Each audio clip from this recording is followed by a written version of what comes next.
महाराष्ट्रामध्ये भाग बदलला की पितृपक्षामध्ये बरेचसे पदार्थ वेगवेगळ्या पद्धतीने बनवले जातात. पण परंपरेनुसार किंवा बऱ्याचशा भागांमध्ये काही पदार्थ हे कॉमन असतात.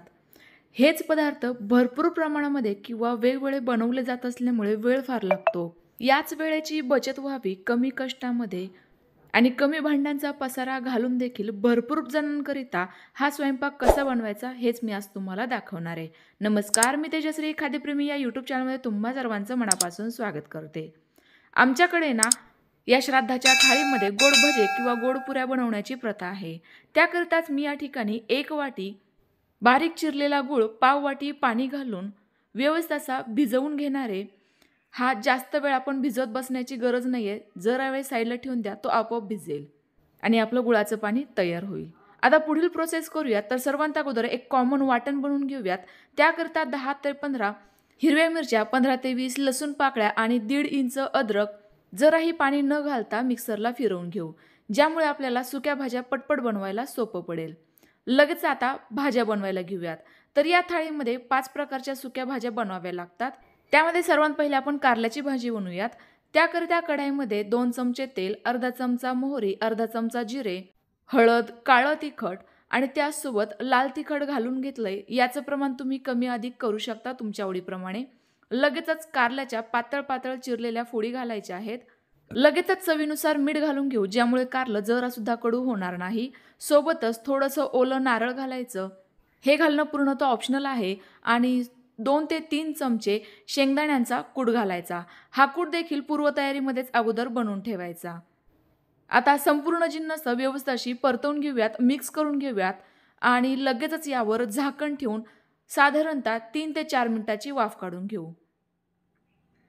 मध्ये आधी ना 1-2 वेळेला हलवत राहायचं, ज्यामुळे कारलं करपत नाही. आता यावर थोडासा बारीक चिरलेला गूळ घालून घेऊ, ज्यामुळे कारल्याचा कडूपणा कमी होईल. पुन्हा एकदा व्यवस्थित मिक्स करून घ्यायचंय. अजिबात कडू न होता झटपट सोप्या पद्धतीने आपलं सुक्कं कारलं तयार झालंय. यातील एखादी फोड तुम्ही दाबून बघू शकता. व्यवस्थित दबली गेली की समजायचं हे व्यवस्थित शिजलं आहे. ही भाजी शिजत होती तोपर्यंत मी भेंडी देखील चिरून ठेवली होती. आता यावरून थोडीशी बारीक चिरलेली कोथिंबीर घातली, व्यवस्थित मिक्स केलं. लगेचच एखाद्या दुसऱ्या भांड्यामध्ये भाजी ट्रान्सफर करून घेऊयात आणि सेम कढाईमध्ये पुन्हा एकदा 2 ते 3 चमचे तेल घालूयात. तेल गरम झालं की सेम पद्धतीने पुन्हा एकदा जिरे घालायचे. जिरे छान असे तडतडले गेले, फुलले गेले की मग अशी तयार करून घेतलेलं हिरव्या मिरचीचं वाटण घालायचंय. जर असं तेलामध्ये परतवायचं, ज्यामुळे यातील तिखटपणा कमी होतो. लगेच आता ही बारीक चिरलेली भेंडी घालून घेऊयात. पितृपक्षातील भाज्यांना जर अशा बारीकच चिरायच्या, ज्यामुळे त्या पटपट शिजतात. चवीनुसार मीठ घातलं, थोडासा दाण्यांचा कूट घातला. मगाशी सांगितल्याप्रमाणे दाण्यांचा कूट आणि सोबतच खोवलेलं नारळ तयारच करून ठेवायचं. बारीक चिरलेली कोथिंबीर देखील लगेचच घालून घेतली. पटापट व्यवस्थित मिक्स करून घेऊयात. यावेळेला गॅसची फ्लेम मध्यम ठेवा. आता ही भेंडी जास्त हलवत न बसता फक्त 3 ते 4 मिनिटाकरिता झाकण न ठेवता शिजवून घ्यायची. बघा, जरा सुद्धा चिकट न होता अगदी मस्त अशी मऊ लुसलुशीत हिरवीगार सुक्की भेंडीची भाजी तयार झाली. भेंडी घेताना कोवळी घेतली की ती पटकन शिजते आणि यावर झाकण ठेवायचं नाही, ज्यामुळे ती चिकट देखील बनणार नाही. ही देखील ताटामध्येच एका साईडला ट्रान्सफर करून घेतली. पुन्हा एकदा सेम कढाई गॅसवर ठेवली. त्यामध्ये 3 चमचे तेल घातलं, अर्धा चमचा मोहरी घातली. मोहरी छान अशी तडतडली गेली की अर्धा चमचा जिरे घातले. पुन्हा एकदा मगाशीच तयार करून घेतलेलं हिरव्या मिरचीचं वाटण, पाव चमचा हळद आणि थोडासा शेंगदाण्यांचा कूट घातला. जरासा तेलामध्ये परतवून घ्यायचा, ज्यामुळे शेंगदाणे छान असे कुरकुरीत होतात. कारण आता आपण डांगर म्हणजेच गंगाफळ बनवणार आहोत. तर गंगाफळाची नेहमी साल काढून घ्यायची, बारीक फोडी करून घ्यायच्या, यामुळे ते पटकन शिजतं. ही भाजी शिजवण्याकरिता जरा सुद्धा पाण्याची गरज पडत नाही. चवीनुसार मीठ घातलं, अगदी थोडासा बारीक चिरलेला गूळ घातला. व्यवस्थित मिक्स करून घेऊयात आणि फक्त 3 ते 4 मिनिटाची जरासं झाकण ठेवून वाफ काढून घेऊयात. गॅसची फ्लेम यावेळेला देखील मध्यमच ठेवा. ही भाजी तयार होत असताना तुम्ही भाताचा कुकर साईडला लावून घेऊ शकता. मी काही ती कृती दाखवलेली नाहीये, कारण व्हिडिओ फार मोठा झाला असता. आता पुन्हा एकदा 2 ते 3 मिनिटांनंतर झाकण खोलून बघितलं. डांगर बघा पूर्णतः ट्रान्सपरंट झाल्यासारखं दिसतंय. यावरूनच लक्षात येतं हे व्यवस्थित शिजलं गेलं आहे. वाटल्यास तुम्ही फोड दाबून बघू शकता. सर्वात शेवटी थोडीशी बारीक चिरलेली यावरून कोथिंबीर घालायची. पुन्हा एकदा जर असं मिक्स करायचंय आणि लगेचच एखाद्या भांड्यात ट्रान्सफर करून घ्यायचं. मी ना पसरट आकाराचा डब्बा वापरत असते अशा भाज्यांना. एकाच डब्यामध्ये थोड्याशा ॲडजस्ट करून या भाज्या ठेवल्या की वाढायला देखील सोपं पडतं. तुम्ही देखील ही ट्रिक वापरू शकता. पुन्हा एकदा गॅसवर सेम कढई ठेवली, ज्यामध्ये 3 चमचे तेल, अर्धा चमचा मोहरी, थोडेसे जिरे, मगाशी तयार करून घेतलेलं हिरव्या मिरचीचं वाटण आणि दाण्यांचा कूट घातला. व्यवस्थित तेलामध्ये तळून घेतलं, ज्यामुळे याला खमंगपणा येईल.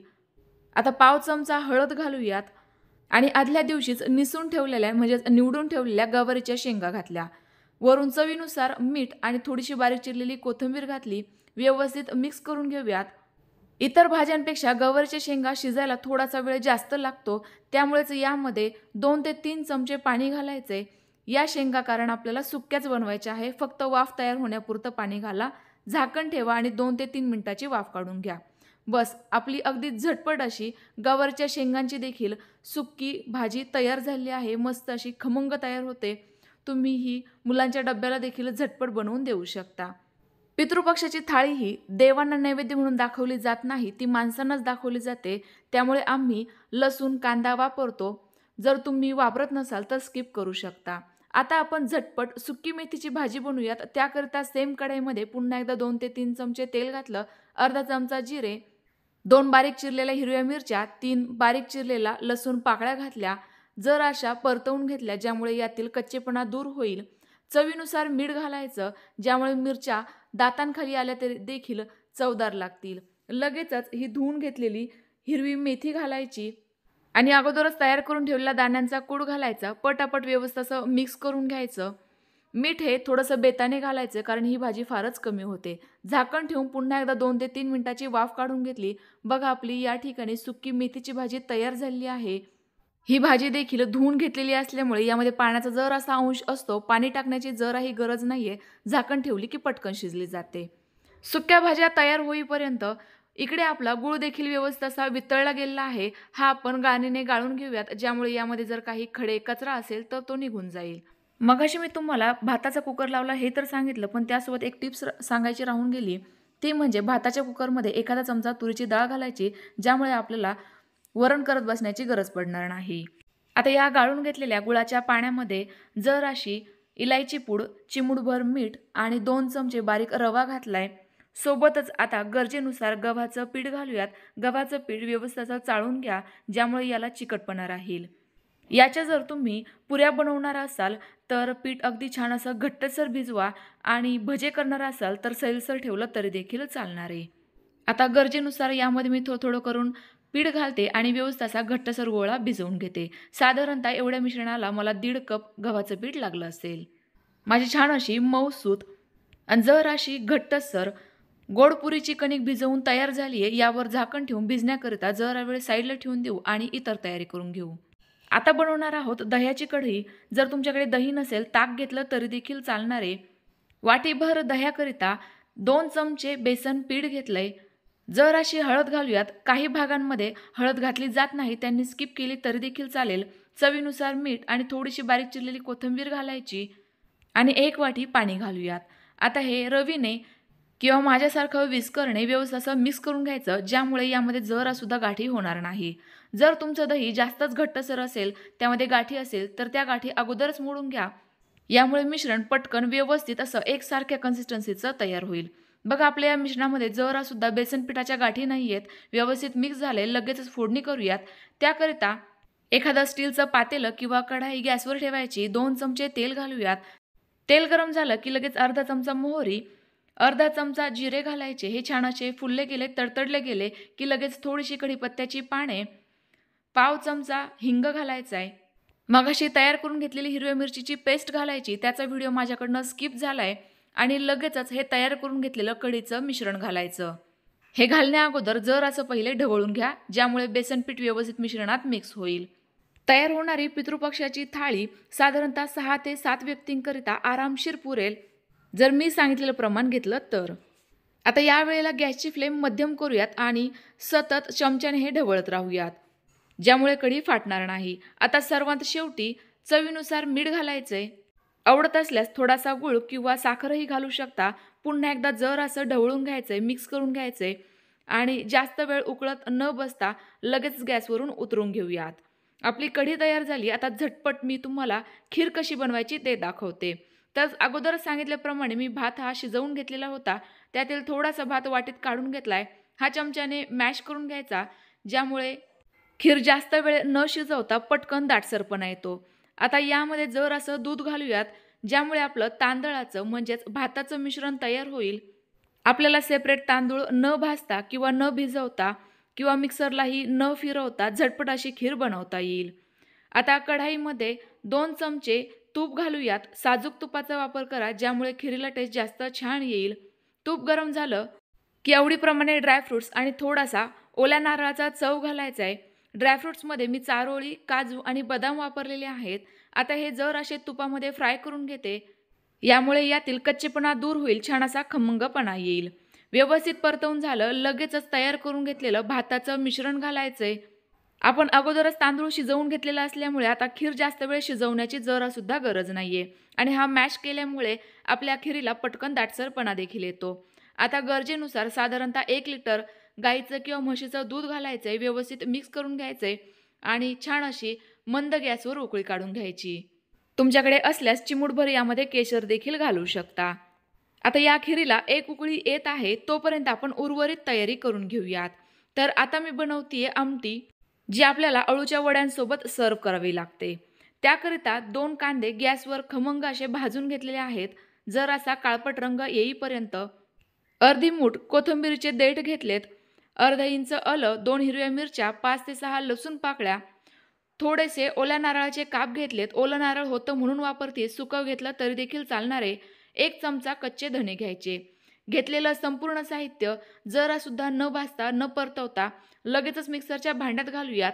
आपण तयार करून घेतलेलं वाटण नंतर व्यवस्थित असं परतवून घेणार आहोत. त्यामुळे आपल्याला जास्त वेळ न घालवता झटपट अशी आमटी बनवता येईल. आता गरजेनुसार थोडंसं पाणी घालायचे आणि हे मिक्सरला फिरवून घ्यायचं.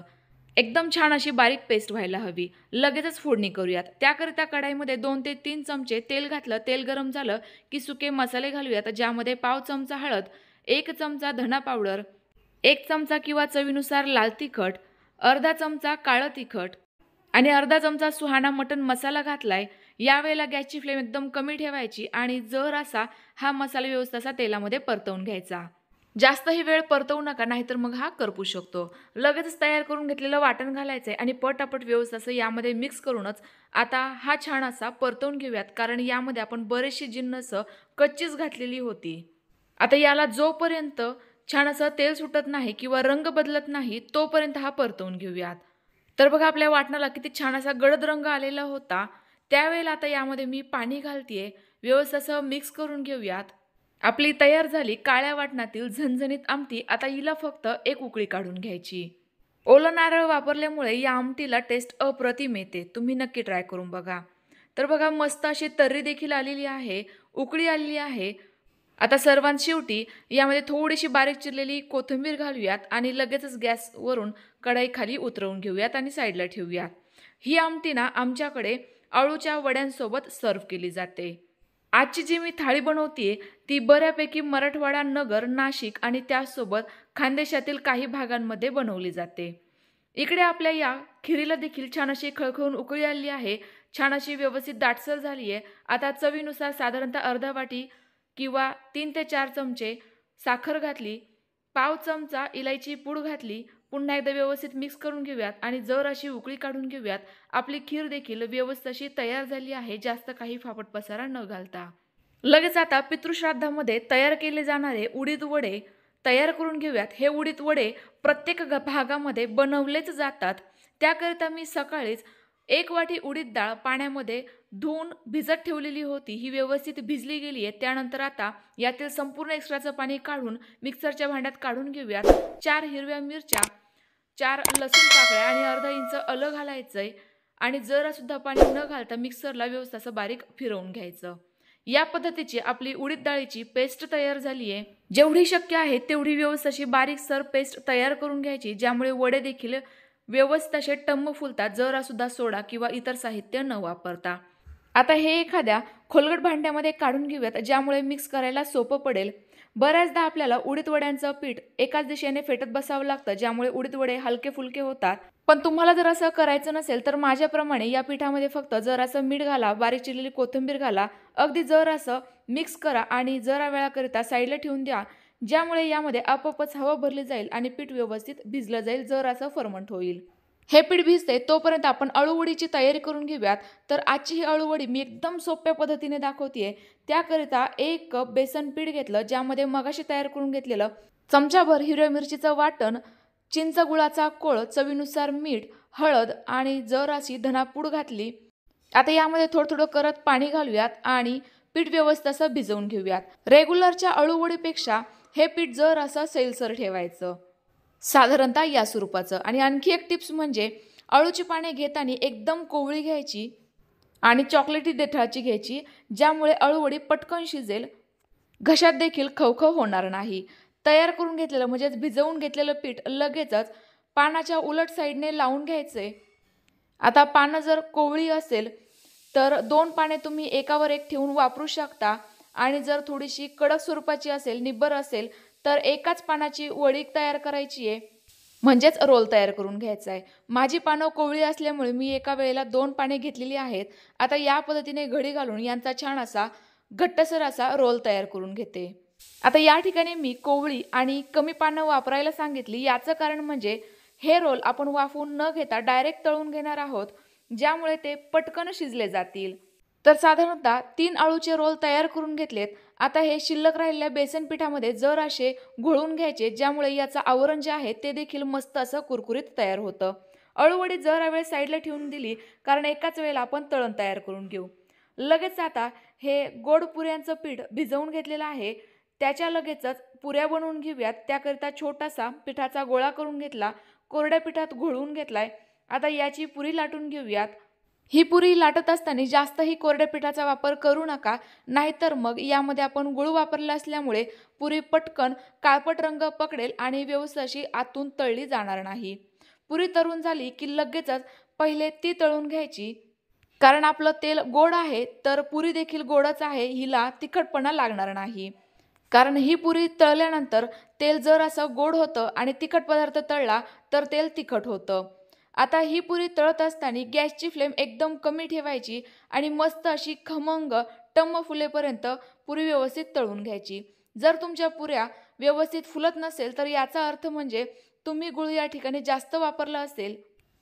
यामुळे तुम्ही यामध्ये जर असं पुन्हा एकदा थोडंसं गव्हाचं पीठ मिक्स करून घेऊ शकता. लगेचच उडीद वडे बनवून घेऊयात. त्यासाठी पहिले हाताला थोडंसं पाणी लावून घ्यायचंय. मिश्रण या पद्धतीने गोल गोळा बनवून याला मध्यभागी होल पाडून घ्यायचा आणि लगेचच हे वडे तेलामध्ये सोडायचे. बघा किती मस्त असे गोल गरगरीत आणि टम्म फुलणारे आपले हे उडीद वडे जास्त काही कष्ट न घेता, म्हणजेच पीठ न फेटत बसता तयार होतात. तुम्ही स्वतःच बघू शकता किती मस्त हे टम्म फुललेले आहेत आणि जरा सुद्धा तेलकट झालेले नाहीये किंवा तेलातही फुटलेले नाहीयेत. मस्त असा हलकासा चॉकलेटी रंग आला की लगेच तेलातून बाहेर काढून घेऊयात. सेम पद्धतीने उरलेले संपूर्णच वडे तुम्ही तळून घेऊ शकता. आता राहिलेली अळूवडी देखील पटकन तळून घेऊयात. अळूवडी तळत असताना गॅसची फ्लेम एकदम कमी ठेवा आणि तेल देखील एकदम कमी गरम वापरा, ज्यामुळे अळूवडी व्यवस्थित अशी आतपर्यंत शिजली जाईल. पण लक्षात घ्या, तेल अति प्रमाणात थंडही नकोय, नाहीतर मग अळूवडी तेल जास्त पिऊ शकते.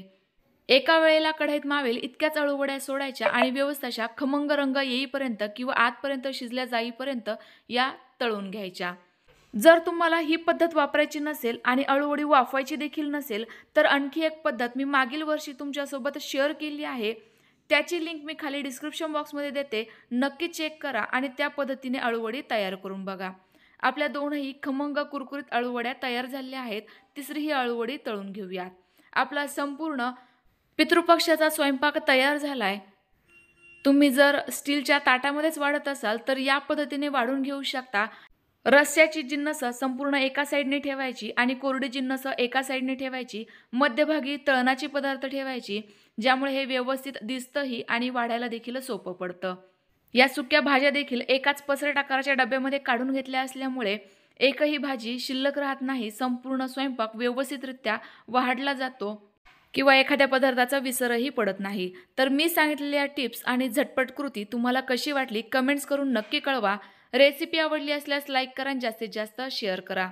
यासोबत मी थोड्याशा चपात्या देखील करून घेतलेल्या आहेत आणि पांढरा भात असाच नुसता पांढरा ठेवायचा नाही, त्यामुळे थोडीशी यावर कढी टाकून घ्यायची. आणि तसं बघायला गेलं तर भात शिजवत असताना मी त्यामध्ये थोडीशी तुरीची दाणे टाकली होती. त्यामुळे आपली या ठिकाणी परिपूर्ण अशी पितृपक्ष श्राद्ध थाळी तयार झाली आहे. हीच थाळी मी केळीच्या पानावर देखील वाढून दाखवली आहे. अगदी मस्त दिसते. तुमच्याकडे केळीचं पान असेल तर नैवेद्याकरिता याच पद्धतीने वाढून घ्या. रेसिपी आवडल्यास नक्की लाईक करा. पुन्हा भेटूयात तुमच्या आवडत्या छानशा रेसिपीसोबत. तोपर्यंत बाय बाय.